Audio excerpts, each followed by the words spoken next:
प्याज की बात भी कर लीजिए, एक बार फिर से रुला रही है। अगर प्याज की चर्चा आप करें तो ये खाने में जायका तो लाता है, लेकिन इन दिनों जायका बिगाड़ रहा है। खाने को लजीज बनाने वाला प्याज आम आदमी की जेब के लिए इन दिनों कड़वे तेल की ही तरह साबित हो रहा है।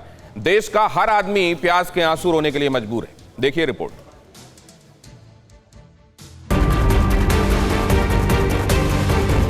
खाने में सब्जी को स्वादिष्ट बनाना है तो प्याज जरूर डालना पड़ेगा, लेकिन प्याज के बढ़ते दामों से रसोई का बजट बिगड़ गया है। दिल्ली में प्याज का रिटेल रेट 30 से 32 रुपए देखने को मिला है, जबकि गाजीपुर मंडी में प्याज का थोक रेट 20 से 21 रुपए रहा। इस प्याज का 1 किलो का रेट कितना होगा? 1 किलो का रेट 20 या 21 रुपए किलो। 20 या 21 रुपए होगा। रिटेल में ये कितना बिक जाएगा? ये बिकेगा 25-30 रुपए किलो। 25-30 रुपए किलो, यानी कि 4 से 5 रुपए या कोई किसी प्याज का भाव ज्यादा। महाराष्ट्र के नासिक में एशिया की सबसे बड़ी प्याज मंडी लासलगांव में किसानों को प्याज के जो रेट मिले वो कुछ अलग ही थे। यहाँ किसानों ने 13 से 1500 के रेट पर प्याज बेचा, जो इसे अपना घाटा मानते हैं। आज लासलगांव मंडी में मेरा प्याज इधर 1400 रुपये बिका। उसको खर्चा जो आता है प्याज को बनाने को, वो 1200 तो 1300 रुपया खर्चा है, और आज बिक रहा 14-15 रुपया। तो 1-2 रुपया किसान को मिला अभी, तो बहुत घाटे में जा रहे किसान।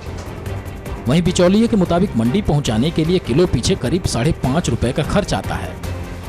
आज 1575 से लेके 1775 रुपए तक के प्याज के दाम है, और इस पर लगभग 5.5 रुपए प्रति किलो का खर्चा हमको दिल्ली भेजने तक के आता है।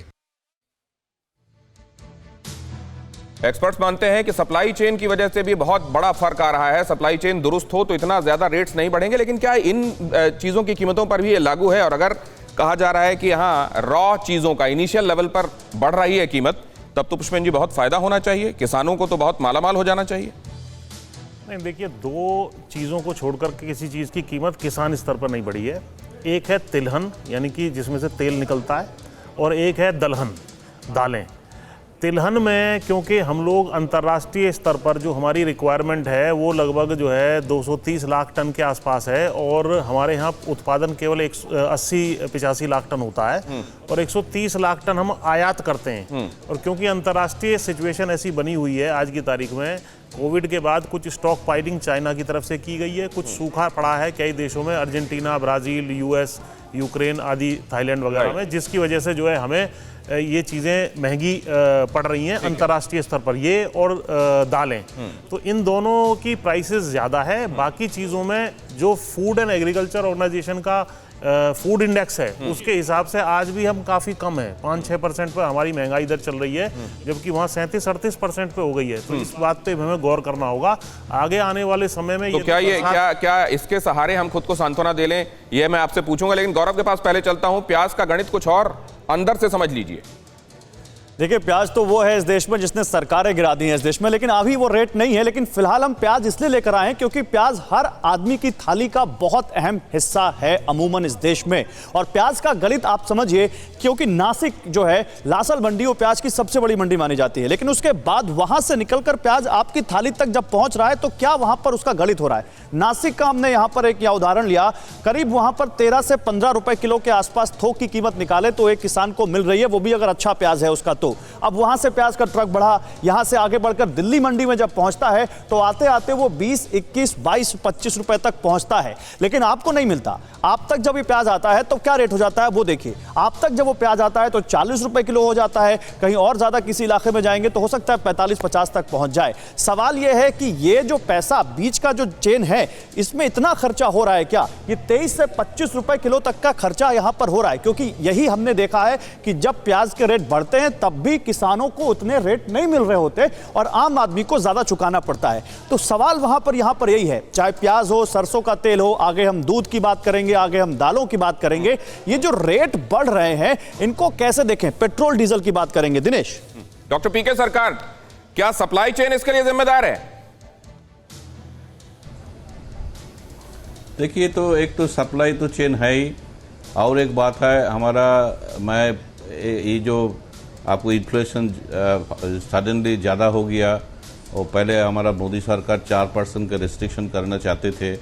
मेरा विचार ये है, ये पैंडेमिक ये जो हुआ लास्ट 1.5 साल में, ये काफ़ी नुकसान पहुंचा, हम लोग तो मैन्युफैक्चरिंग जो एक है एग्रीकल्चर सेक्टर थोड़ा इतना प्रोडक्शन दे नहीं पाया एवं सप्लाई चेन हो जरा आपको देखा ना ये रिसेंटली आप फार्मर्स जो एजिटेशन कर रहे थे और 3 फार्मर्स लॉस का बारे में वो जब तक ठीक नहीं होगा तब तक ये खाने का जो चीज़ दिन के दिन महंगाई होता